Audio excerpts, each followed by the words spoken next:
On February the 25th, Elden Ring was released. The fallen leaves tell a story.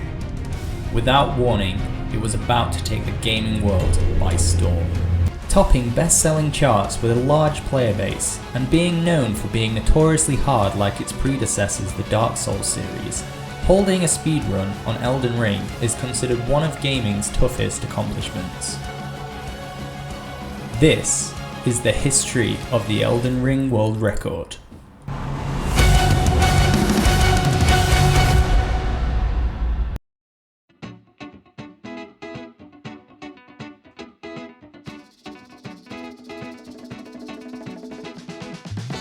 The first successful Elden Ring speedrun was met with much adoration when, on the 9th of March, Niko Bellic managed to beat the game in just 2 hours and 35 minutes.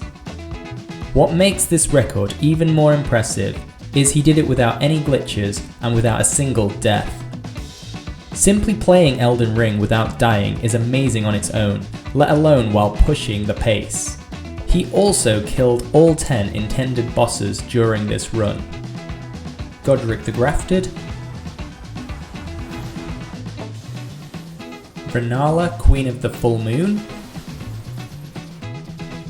Margit, the Omen King, the Fire Giant, which is a massive time sink, the Godskin Duo,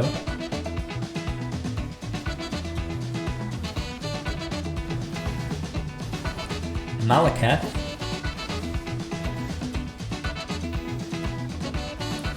Radagon,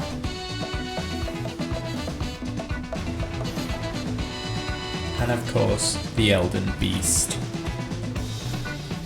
While Niko's achievement is certainly impressive, several other speedrunners set out to beat his record, and within one day that record was beaten. And that record wasn't just beaten, it was smashed.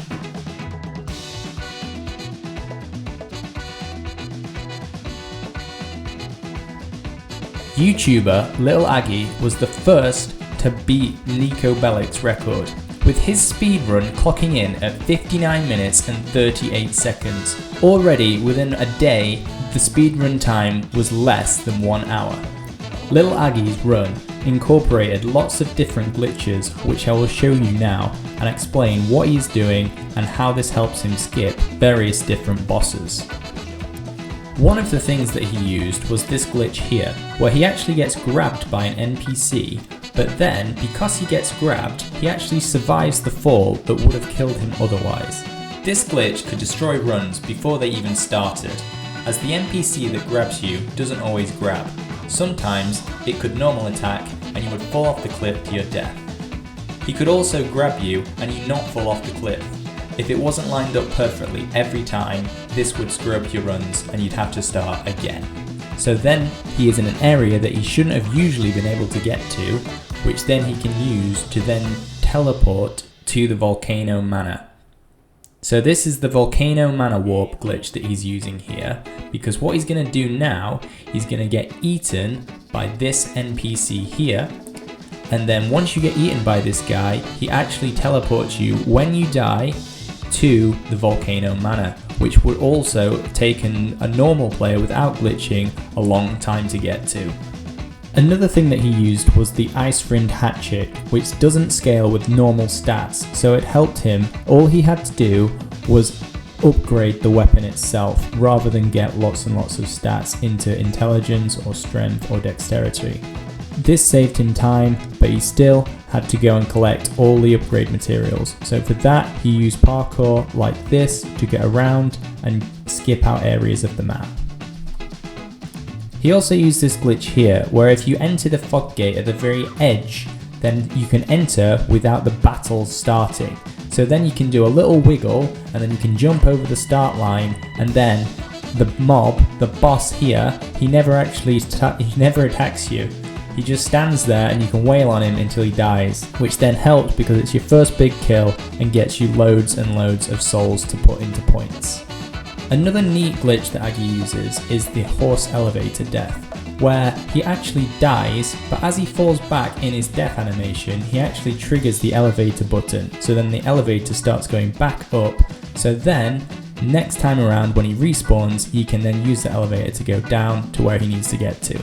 Otherwise, he would have never been able to use the elevator, meaning that route was not open to him. But the absolute most game-changing glitch that Little Aggie used was the wrong warp glitch. And this allowed him to actually travel from one area of the map all the way to Farum Azula, skipping out 4 different bosses that he didn't need to kill. It skipped him right to the Godskin duo, then all he had to do was kill Malekith and then the final bosses. So this was a massive find for the speedrunning community, and actually most people adopted this into their runs because it was so advantageous and most people used this from here on out. Aggie openly admitted that there were mistakes in his run, such as his death in Volcano Manor.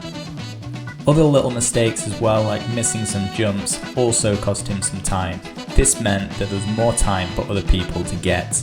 He lost over a minute on the Godskin Noble glitch, as he kept activating the fight by accidentally walking too far forward at the start. He even stated after his run, he thinks that a sub 50-minute run is entirely possible with fewer deaths and mistakes. Incredibly, that record wouldn't even last a day, as well-known Dark Souls speedrunner Distortion managed to get under 50 minutes on his very first speedrun attempt. Distortion skipped the majority of the bosses, similar to Aggie. Here you see him skipping the second to last boss just before Radagon. He also went a faster route, riding around collecting all the upgrade materials on his horse Torrent, using parkour to get around the map and get places that you shouldn't probably be able to get to. But boss fights later in the run caused him to die a few times and lose some time. He himself stated that given these slip-ups, it's likely that a time could be decreased below 40 minutes. Enter our next speedrunner. I'm only joking, but I did manage to perfect Aggie's route without deaths and minimum mistakes and managed to get 46 minutes, proving Aggie right that he could have indeed got under 50 minutes with his route. But unfortunately for me, I took too long because before I had posted this, Distortion was back beating his own record and becoming the first player under 30 minutes. For him to achieve this, he took advantage of a new glitch, the Royal Knight's Resolve. This was a skill that doubled the damage of the next few normal attacks, but Distortion had realised he could use this skill, switch his weapon, and then his skill on the other weapon would be doubled. This was huge, as it meant he could kill all the bosses in half the amount of time. He absolutely maximised his run, using every risky jump on Torrent that he could find to minimise the time running around. This would prove to be a solid record that nobody could beat. Until, on the 25th of March, a new name appeared on our list. Hazeblade. He discovered a new glitch that would absolutely break Elden Ring speedrunning. And because of this glitch, speedrunning would have to be categorized into 2 categories, using this glitch and not using this glitch, because it was that powerful. That was the zip glitch. The zip was so inconsistent, it needed to be done tick perfectly, so on the exact frame, you had to press a certain button or else it wouldn't work. It could only be done on a solid, consistent 60 FPS, so certain computers wouldn't even be able to do that, so that limited speedrunning to only just a certain percent of people that had computers good enough to do the glitch, as well as try again and again to try and get this glitch to work. But if you did manage to get it to work, it was incredibly powerful. You could skip parts of the map, which meant even more bosses could be skipped.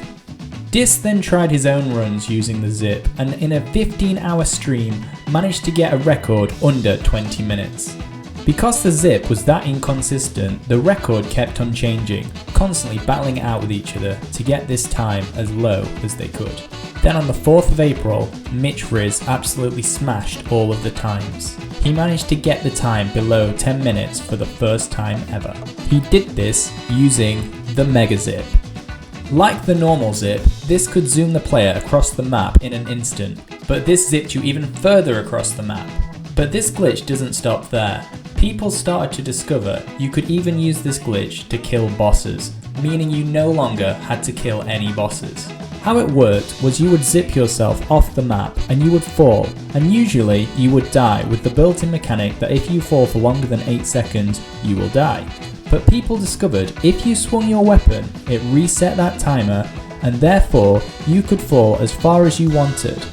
After a certain distance falling down, bosses will get dragged towards your character and then themselves fall off the map and then fall to their doom.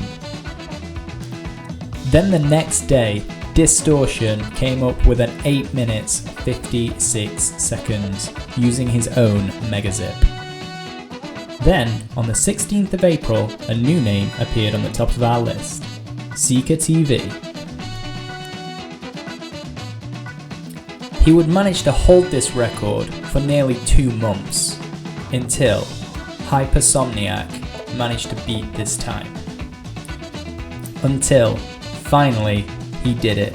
On the 18th of July, Seeker TV managed to beat the entire Elden Ring game in less than 5 minutes. Yes, a From Software hard game that some people very rarely even manage to complete, managed to finish it without killing anything and within 5 minutes. His run is just Megazip after Megazip, getting him where he needs to be. You can hear his metronome ticking along so he can time his zips inch perfectly.